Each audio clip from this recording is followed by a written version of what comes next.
Hello Amanda. How can I help you today? I am really confused. What seems to be the problem? Well, you know the discussion posting we have to submit this week? The essay defining literature? Yeah, that's the one. Okay. What about it? I'm confused. You already said that. Now, please be a bit more specific and tell me what is confusing you? Well, we are supposed to write about popular literature and classic literature, right? I do believe that was the topic, yes. So, I did some research because I really didn't understand the topic and now I am more confused than ever. That's interesting. How did doing the research make you more confused? I can't find a good definition of either type of literature, so how am I supposed to write a paper on it? Amanda, tell me what you found out from your research. Some people say that what is considered pop literature today might be considered classic literature in the future. They say that some things we teach today as classic literature today were once considered pop literature. Very good. Can you give me an example of this? Well, I learned that Catcher in the Rye was considered a bestseller and was not considered a classic when it came out in 1951, but now it is taught in all the high schools as a classic. That is exactly correct. Now, can you think of a popular novel today that might be considered a classic in the future? That's a good question. Let me think. I'm not sure, I really don't spend much time reading. But you must have read something over the past 18 years? What about when you were in high school? What did you read? Nothing that I was supposed to read. But I did read one of the Twilight books and thought it was pretty good. That was a very popular series. Personally, I have not read any of those books, but I am very familiar with a classic novel about the same topic. A classic novel about vampires? That's right. Have you ever heard of Dracula? Of course, everybody knows about Dracula, especially at Halloween. Well, Dracula is considered a classic novel. There was a book about Dracula. I thought it was a movie. Dracula was a book written by Bram Stoker in 1897. It is now considered a classic. The same is true with Frankenstein. Frankenstein was also a book? Yes, Frankenstein was written by a woman about your age in 1818. Wow, that was a long time ago. And she was only 18?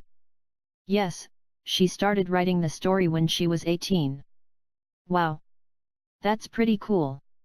Have you read any other books besides Twilight? What about in elementary or middle school? In 6th grade I read a couple of Harry Potter books. Very good. What did you think of them? They were good.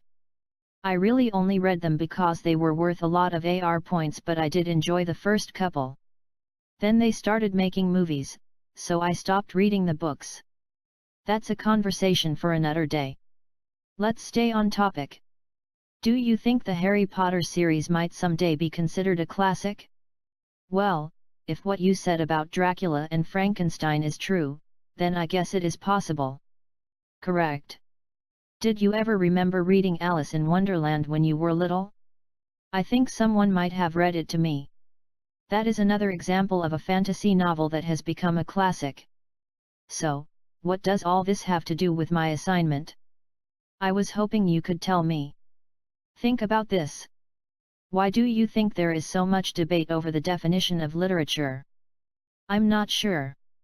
Think about what we just discussed using Dracula, Twilight, Frankenstein, Harry Potter, Alice in Wonderland and Catcher in the Rye as examples. What is the common thread here? I guess what you are trying to say is that things change with time. Right. One reason why you are having problems coming up with an agreed upon definition of literature is because literature is an art. What does that mean? Well, we have certain criteria that we use to judge a work of art, whether it is a painting, a song, or a poem, short story or novel. However, we also need to remember that not everyone likes the same things. You may see a painting and think it is beautiful, and I may look at the same painting and think it is ugly. So how does something become classic literature? You need to think about this and draw your own conclusion.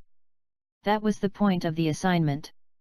If you keep doing your research, you will see that most literary critics do expect a work to have the basic literary elements that we will discuss later in this course, such as a good plot, underlying themes, character development, setting and so forth. So what do I write? Amanda, you have done your homework and you now have plenty of examples to use in your discussion posting. There is no right or wrong in this assignment. Do more reading and come up with your own definition. As long as you support your opinions, you will be fine. Really? But that means I have to think of my own definition. That is the point of the assignment. We all have different ideas and we want to share them. You will come up with your definition and post it to the discussion board. That way we can read everyone's ideas and share our thoughts. I see. So I can't really be wrong? As long as you support your opinions, that is correct. Okay. That doesn't sound too hard. No. It isn't hard. It just requires you to think a bit, which you have already done, so start writing. You're right. I think I get it now. Thanks.